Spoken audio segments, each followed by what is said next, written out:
Ladies and gentlemen, welcome to this. So today for the 14th day of September. Well, it's a very good day today. It's Hindi Divas, and there's many other things. Mahalakshmi Vrat begins today as well. So it is a very nice day. It's a very auspicious day. So I'd like to wish everyone all the very best for Hindi Divas. And on our radio station channel, you will hear lots of programs on Hindi Divas today. This is the news segment here today. So we will get to know of all the local news here. We'll do a bit of local sweep, and today we will look at Kairali's Association's Onam Festival, which took place in the weekend. We'll get some glimpses of that as well. And of course, back from today is Daily India Report. Well, right now, let's get into the news.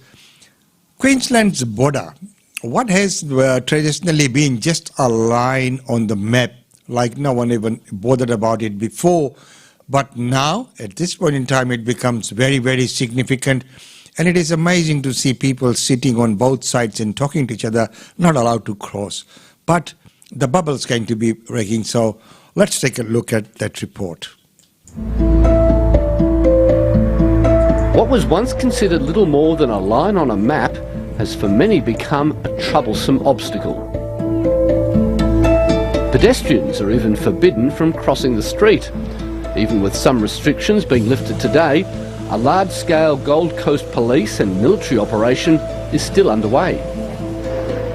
We have over 100 staff that are required to operate all our 5 checkpoints. On top of the policing operation, though, we do have 32 ADF personnel that are currently supporting our border operations.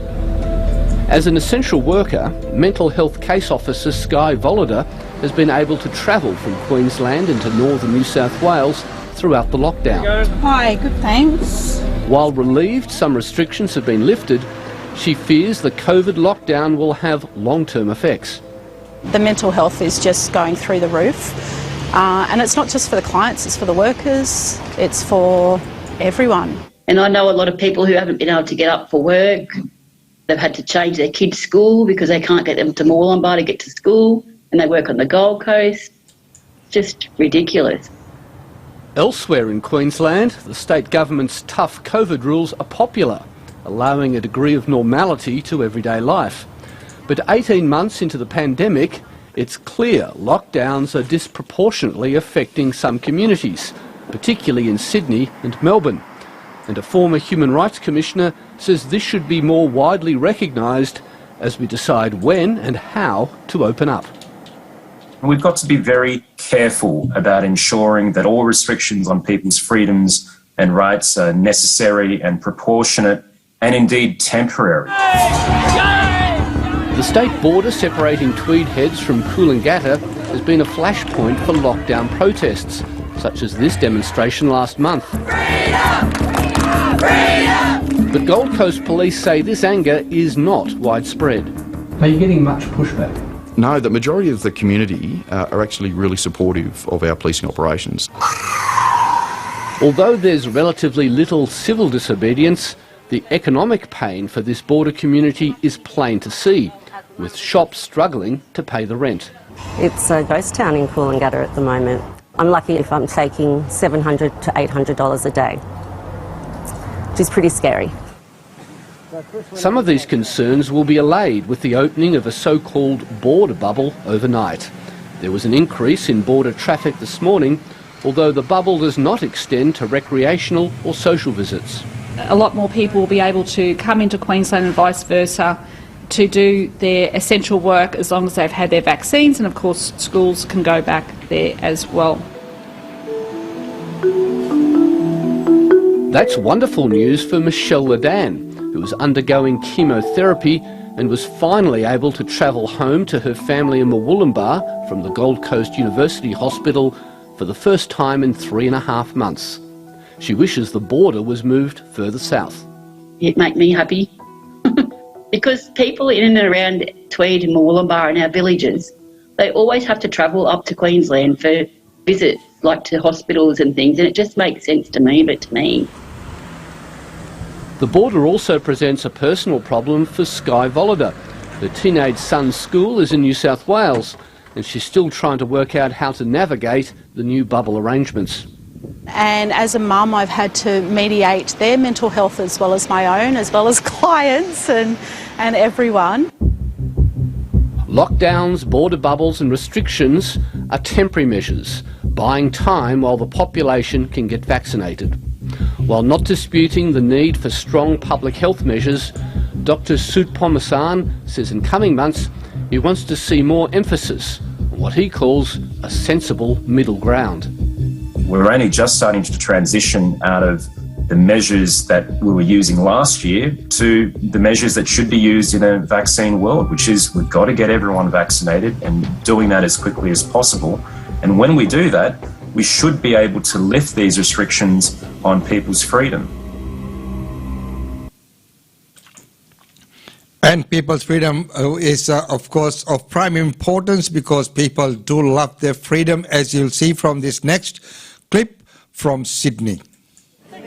Coffee catch-ups came to a grinding halt in lockdown, but today they were back on the table. The minute we could, we just said, OK, just let that routine just slip back in. We'll be down for a coffee. Groups of 5 can now gather outside, so long as you've had your second jab and don't live in a council of concern. Prepared our camp chairs, we've got our vaccination certificates on hand, just in case. In the dozen LGA hotspots, freedoms have been tweaked too. Outdoor recreation, including picnics, is back for vaccinated households for 2 hours a day. Just to go out and eat with your family and just enjoy the natural air is so good. But others feel separate freedoms only widen the divide across Sydney. Very unfair. We've been under restrictions now since really the beginning, where it started in Bondi, and then you have people congregating at the beach, not wearing masks, no social distancing. While there are signs case numbers are stabilising in some LGAs of concern, new infections in inner city suburbs like Redfern and Waterloo are causing alarm. Health authorities are especially worried about vulnerable communities living in high-density housing. We don't want to see people who often might be marginalised or not have access to the same things we have access to. But public housing residents in Waterloo say they feel like an afterthought. We're a part of their imagination. They just ignore us. They send out a lot of information in letters, but like I said, half the people down here, or a third of the people, can't even read those letters. A disconnect in communication and a rise in cases, putting more people at risk. Cayman Gok, ABC News, Sydney. And more people at risk there as we look at what's been the call for states when we look at agriculture for now. You know, in the few episodes I have been discussing about that, and we have always discussed it. Australia has got abundance of land, and if done properly, agriculture would be the way to go. Here's that report. It's official. Australia's farmers are having a record-breaking year, with latest forecasts suggesting agriculture could grow by more than $73 billion this financial year. It is a remarkable achievement for a sector hit hard by drought and bushfires in recent years. But could labour shortages and border closures hamper the prospects? Not to mention that mouse plague we've seen in some of those eastern states. The Federal Agriculture Minister David Littleproud joins us now from Katherine. in the Northern Territory. Good morning to you, Minister. Good morning, Lisa. Good to be with you. They are very big figures. I mean, the goal is eventually for it to be a $100 billion industry. It looks like it might end up there. Yeah, we had a cracking year last year, but this year we're going to set new records. We're, for the first time, going to get over $70 billion. We'll get to $73 billion. Predicated pretty well on the back of a bumper winter crop that'll come off in the coming months, and then obviously we're looking at catchments right across the eastern seaboard in particular. We're very confident that we'll hit that 70 bill, get to 73, and if you think back last year, we were estimating at the start of the last financial year we'd only get to 60 billion. We actually got to 67 billion. So this industry, despite all its challenges, has continued to grow. In fact, we've grown over the last 10 years from a $48 billion industry to now over a $70 billion industry. Just goes to show that our farmers have adopted the technology and science to be able to face up to those challenges and have done it well. And we've been able to keep the economy going during COVID. While other industries have been put back under the doona and forced there, we've been out there toiling away, and with agriculture and resources, we've paid the bills. Yeah, but you've got senior agriculture people who are saying that there are already crops being ploughed into the ground because you do not have the workers in place to ensure that these crops are harvested. That is not good news. No, it's not, and that's the biggest constraint that we're seeing on agriculture as we move forward. We've found 27,000 men and women from 10 Pacific nations. We've brought in around 10,000 of those, and we announced the Ag Visa, and in fact the Ag Visa is ready to commence on the 30th September. In fact, bilaterals have already started with a number of countries to try and open up those.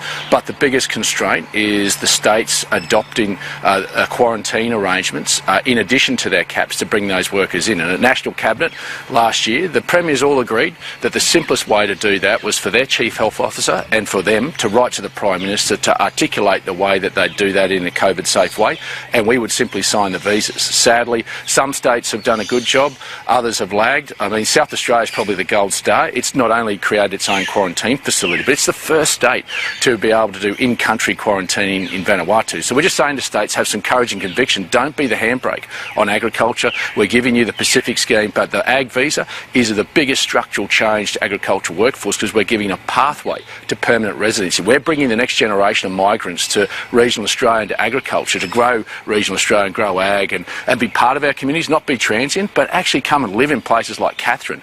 And we're seeing the success of that in the past, and that's what made Australia, and we think it can be the success of the future. Yeah, but if the federal government had moved quicker on making deals for quarantine centres like Howard Springs, wouldn't that have eased the way to get these people in? I mean, it has been an issue. People haven't moved quick enough, and the federal government surely has to take some responsibility for that as well. Well, we did, and that's why we worked with the Northern Territory government to make sure that we could open up Howard Springs. Every state wanted to do it different. I'm talking about new quarantine centres. Yeah, and I'll answer it. And this is the constraint of federation. Every state is their own sovereign government. We have to respect that. And as I've said, South Australia showed leadership and led the country by not only creating their own quarantine facility. They didn't just sit around and wait for the Commonwealth to come along. They sat at National Cabinet, we'll take control of this with all the rest of the premiers. Stephen Marshall led the way, and he said, I'll create my own quarantine facility and I'll actually go and do the in-country quarantining, which the Commonwealth says is safe. Other states weren't as ambitious, weren't as courageous as Stephen Marshall. In Queensland, they're doing on-farm quarantining, but they've only done it in small scales. Northern Territory, I've got to say, has done a pretty good job up here, and I'm in Katherine, and I can say that NT government has been pretty collaborative in working with us, but every state's had a different way of doing it. Victoria won't even allow them to quarantine in their own state, despite Dan Andrews saying in December last year he needed 15,000 workers. So he's brought 1,500 in. Are we still at risk then of these, you know, it's all very well to say it's a $73 billion harvest, but are we still at risk of that not ending up on the tables of Australians because the workers are not going to be able to get in? Well, we've factored that in, but I think the biggest constraint for our growth, getting to that $100 billion, will be the workforce, and that's why we've made a structural change to the Ag Visa, bringing in a pathway to permanent residency for skilled and semi-skilled workers. But we need the states to come with us, and in fact we have been working with the private sector behind the scenes to try and come up with a further solution that one state may adopt. We've been in negotiations with a couple of states to try and do that, but again, we need their chief health officers and their premiers to accept that, and if they don't, then that's going to be a constraint on agriculture, and that's why the NFF came out today simply pleading with the premiers to show some leadership, to show some courage, because this has the potential to grow agriculture, our agricultural exports, and grow regional Australia. David. Of course, it has, and we have discussed that, and I have been very strong in this point even before as well, that Australia has got a huge potential. Manufacturing sector is very tough. It's not one of the sector in which Australia can compete. Agriculture, on the other hand, given the technology that's available, the vast land that is available, what is sought is labour. So why don't we work on that scenario and encourage people to come and go out there? I mean, there's so many people who want to come here. We keep them in detention centres. They could be on the farms. There's many other areas where we could get people more productive, and that in turn will reduce the price of the food. People will get more fresh produce and live a more healthy lifestyle. And of course, it will increase our export because we can be exporting, as we have seen before, that we have exported onions and chickpeas to India. So, the demand is there, and we have got the resources, and meaning natural resources, the land. What we lack is the labour. So, as Minister Littlepond said, that let's work on this agri-visa. And if it is a pathway into PR, so be it. As long as the rules are followed, get the country back on productivity and utilize the vast natural resources that we have. Hey, next news is Fiji is going to be opening for tourists. Stretches of empty coastline are a stark reminder of the pandemic's impact on Fiji. The tourist hotspot has been closed to visitors for the last year and a half, but that's about to change. We just can't wait to see tourists back here again. Fiji is still in the midst of a devastating COVID-19 outbreak. At its peak in July, the Pacific nation had the highest infection rate per capita in the world. But the government now expects more than 80% of eligible adults will be vaccinated by November, and international tourists will be welcomed back.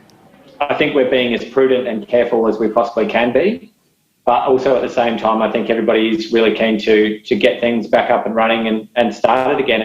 Details are yet to be ironed out, and only fully vaccinated tourists will be allowed in. COVID-19 testing will also be in place. Qantas is already advertising December flights, anticipating Australia will also open its borders by then. We've already received bookings inquiries, especially after Qantas announced their flights in December. That's when things really ramped up.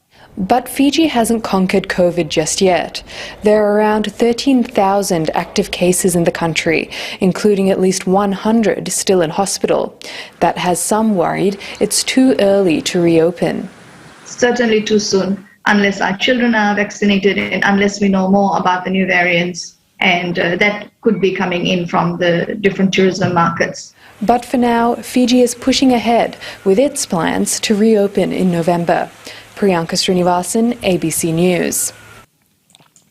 Priyanka Srinivasan, and right now let's go to our Daily India report, and with that let's welcome Ankita.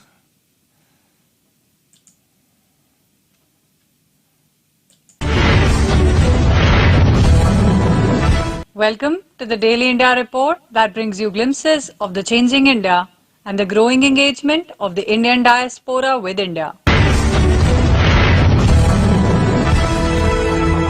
In our first story, India and Australia have strongly condemned terrorism in all manifestations and the use of terrorist proxies for cross-border terrorism. After a 2+2 ministerial dialogue, the two countries said they were watching Afghanistan's situation carefully. India and Australia have strongly condemned terrorism in all its forms and manifestations and the use of terrorist proxies for cross-border terrorism. In a joint statement after the conclusion of the inaugural India-Australia 2+2 ministers meet, Canberra reiterated its condemnation of the terrorist attacks in India, including 26/11, the Pathankot and Pulwama attacks. The two sides also reaffirmed their support for the early finalization and adoption of a UN Comprehensive Convention on International Terrorism. Talks were held between External Affairs Minister S. Jaishankar and his Australian counterpart Marise Payne and Defence Minister Rajnath Singh and his Australian counterpart Peter Dutton. Both governments welcomed the 12th Joint Working Group meeting on counter-terrorism on 17th December 2020, underlining their commitment to combat terrorism. On Afghanistan, they called for the Taliban to guarantee safe passage for foreign nationals and Afghans wanting to leave the country. They also asked for adherence to counter-terrorism commitments and human rights in accordance with UNSCR 2593. It was agreed that a broad-based and inclusive government is necessary for long-term peace and stability in Afghanistan. Ministers also agreed to remain alert to the broader repercussions of the developments in Afghanistan for the ongoing terrorist threats around the world and the region. The peaceful development of the Indo-Pacific has been a focus of our relationship. Our two countries believe that it should be shaped by a participative and collaborative manner. We reiterated our commitment to continue to work together for peace, stability, prosperity of all countries in the region. This would include a rules-based international order, freedom of navigation in international waters, promoting connectivity as well as respecting the territorial integrity and sovereignty of all states.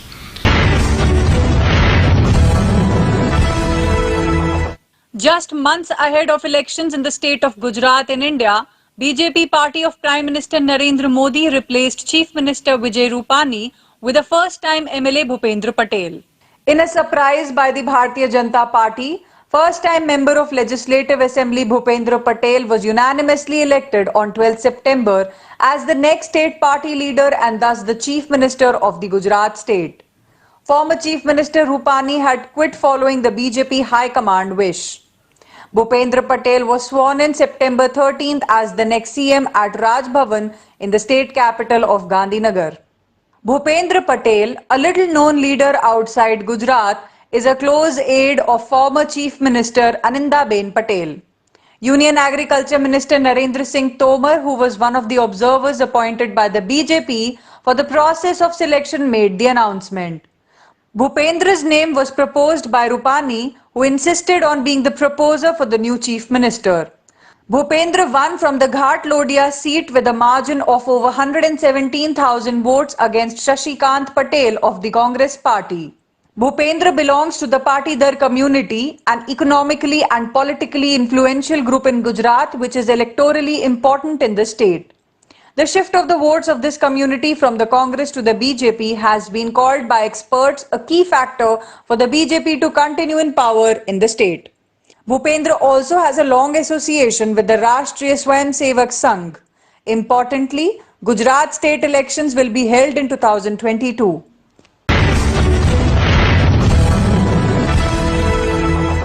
India has succeeded in its efforts to convince Switzerland to reveal data on real estate properties in that country of Indians. This is achieved under the Automatic Exchange of Information Pact with Switzerland.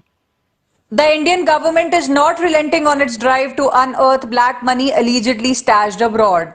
India will get this month the complete information on flats, apartments and condominiums owned by Indians in Switzerland, as also on earnings made from such properties to help it look into tax liabilities associated with those assets. The Swiss bank account details of Indian nationals will be given under Automatic Exchange of Information Pact with Switzerland, and this will include for the first time the data about real estate properties owned by Indians there.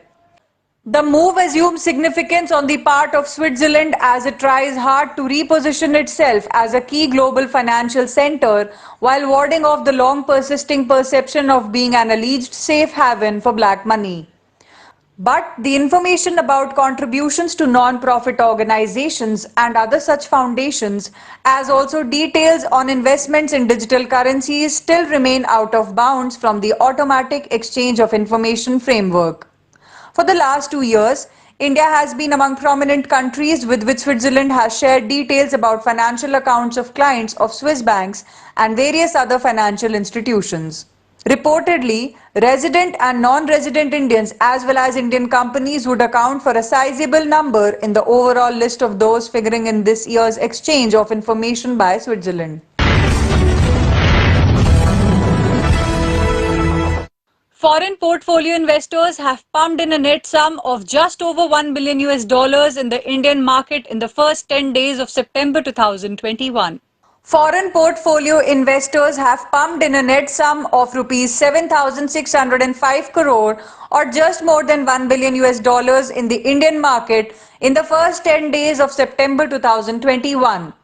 According to data from depositories, overseas investors invested 4,385 crore rupees into equities and 3,220 crore rupees in the debt segment during September 1 to 9. Foreign portfolio investment involves holding financial assets from a country outside of the investor's own. FPI holdings can include stocks, ADRs, GDRs, bonds, mutual funds and exchange-traded funds. Along with foreign direct investment, FPI is one of the common ways for investors to participate in an overseas economy, especially retail investors.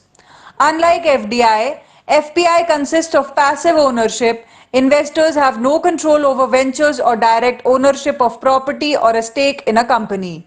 FPI funding in September comes after buying to the tune of 16,459 crore rupees in August, with a record of 14,376.2 crore rupees investment in the bonds market. Last week, US Fed Chair Jerome Powell's remarks that the central bank is not in a hurry to hike rates has garnered positive reaction from investors. India has vaccinated 100% adult population in 6 states and union territories with the first dose of the COVID-19 vaccine. Also, over 730 million Indians have been given the COVID vaccine first dose. India's Health Minister Mansukh Mandavia said on 12 September that 6 states and union territories had completed 100% first dose of COVID-19 vaccine to the adult population. These include Goa, Himachal Pradesh, Ladakh, Sikkim, Lakshadweep, Dadra and Nagar Haveli and Daman and Diu. Himachal Pradesh has administered nearly 5.6 million doses. Dadra, Nagar Haveli and Daman Diu has given 626,000 vaccine doses. Ladakh administered 197,000 doses. Lakshadweep has given 53,499 doses and Sikkim administered 510,000 doses as first dose to its eligible population. Himachal Pradesh became the first state in the country to complete administering the first dose of COVID-19 vaccine for the 18+ age group on August 28th. Meanwhile, over 730 million people in India have received their first dose of vaccination. The Indian government said it is committed to accelerating the pace and expanding the scope of COVID-19 vaccination throughout the country. Testing capacity has been enhanced across the country. The weekly positivity rate at 2.17% remains less than 3% for the last 79 days now. The daily positivity rate is reported to be 1.87%. The daily positivity rate has remained below 3% for the last 13 days and below 5% for consecutive 96 days now. Bollywood star Prateek Gandhi stole hearts with his performance in Scam 1992. He is set to return to the big screen with the next movie titled Ravan Leela. Here is a look at the trailer of the film. Bajrangi भैया जो कह रहे थे क्या कह रहे थे यही कि हम दोनों के बीच कुछ चल रहा है. Bollywood actor Prateek Gandhi is set to make his Bollywood debut with Ravan Leela, playing the demon king Ravan, breaking stereotypes and rewriting the interpretation of religion. Prateek is known for his role in Scam 1992. The trailer of Ravan Leela was dropped recently and hints at a hard-hitting story that questions the hypocrisy and double standards of society. Ravan Leela is set in the village of Khakhar that's gearing up for the annual Ram Leela. Prateek plays Raja Ram Joshi, an enthusiastic actor who gets the role of Ravan on the stage but in real life falls in love with the girl in the village who portrays Sita. As the duo gets deeply involved into their characters, lines start getting blurred and the two fight blind faith in society. The film then tries to answer if Ravan and Sita can be a match in real life in today's time. It questions fake religious beliefs. In the trailer, Prateek asks co-actor Ankur Vikal why only Ravan gets to be the villain when Ram insulted a woman by cutting the nose of Ravan's mythological sister Shupranakha. Directed by Hardik Gajjar, Ravan Leela will have a theatrical release on October 1st.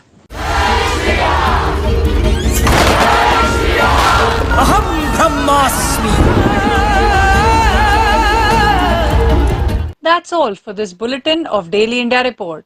Thank you for watching.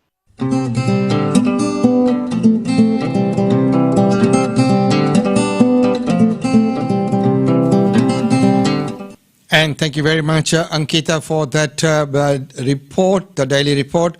Well, right now we'll go to the functions and events taking place. But I'd also like to show you some glimpses of the Telangana function that happened in the weekend. And I must say that it was very, very well organized. So here's some of the glimpses of that. Happy Onam by Kairali, Brisbane.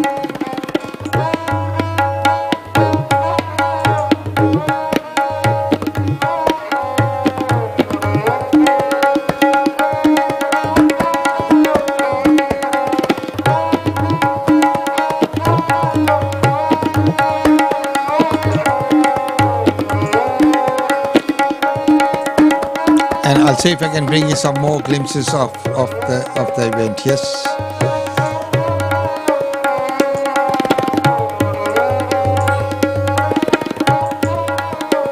And the boat, and all the ladies dressed up in the uniform. They looked very good with all their costumes. And this is the welcome party, welcoming everyone in. That was amazing. Well done, team. They did a wonderful, wonderful job of that.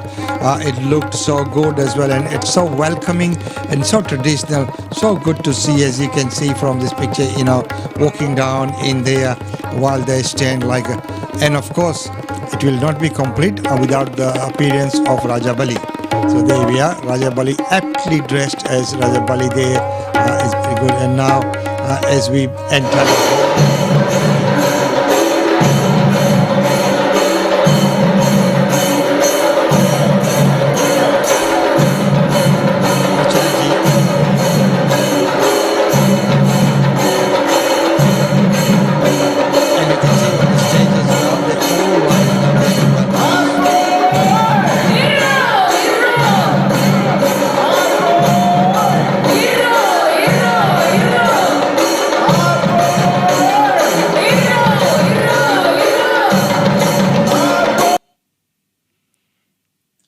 And right now, as you can see up on the stage, they're all lined up, and it is amazing to see that very, very impressive lineup, all the ladies. And so there you go, Rajabali wishing everyone the very best. And that's the committee of Kairali Brisbane for this year. And as I mentioned before, that they did a wonderful, wonderful job, and very good to see. Of course, it is always finished off with the traditional feasting, which is very, very, very well done once again. And Mrs. Archana Singh ji, she addressed the gathering there as well.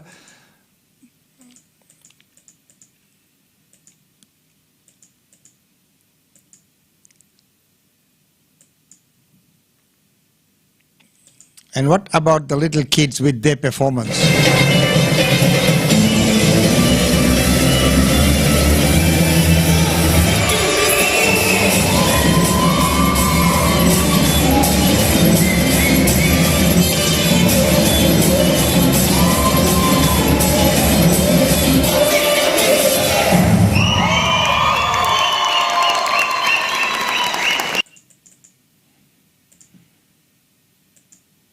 And the traditional food, and it is wonderful to see that, and all the dignitaries being served there, the food as well. Well, once again, as I mentioned, that well done, and they did very well with that. It was wonderful to see that take place. Well, right now it's time to go to some of the functions and events taking place here, and let's take a look at those functions and events before we move on to the closing part of today.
सर्वप्रथम मैं हिंदी दिवस के इस पुनीत पावन अवसर पर यहाँ एकत्रित आप सभी का हार्दिक अभिनंदन करती हूँ। हिंदी केवल एक भाषा ही नहीं बल्कि भावनाओं का उमड़ता सैलाब है जो हर दिन सफलता के नए सोपान गढ़ रही है। हमारे देश में 77% लोग हिंदी बोलते हैं।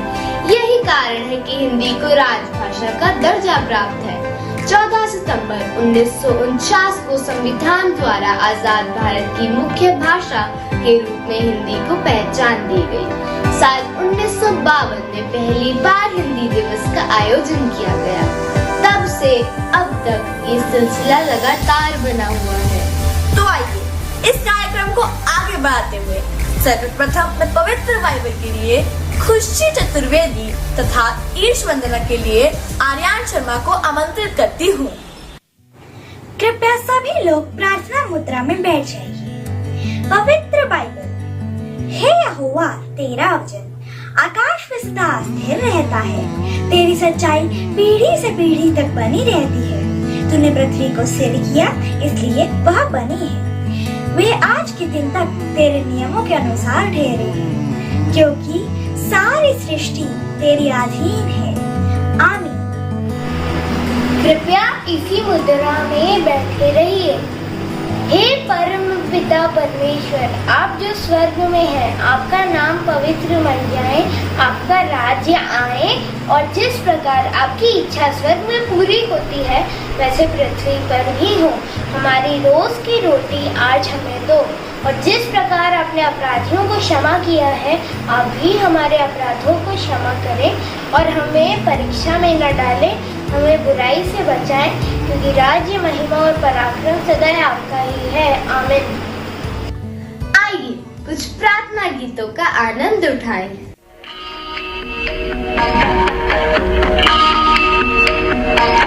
इतनी शक्ति हमें देना दाता, मन का विश्वास कमजोर होना। इतनी शक्ति हमें देना दाता, मन का विश्वास कमजोर होना। हम चले। So, ladies and gentlemen, happy Hindi Divas to everyone, 14th of September, and good to see the kids celebrating it in that manner. Well, right now it's time to say goodbye until tomorrow, and don't forget that tomorrow at 9 a.m. we'll have the news segment, and then at 10 we have the real estate update with Usha Chandra. Until then, it's goodbye from me.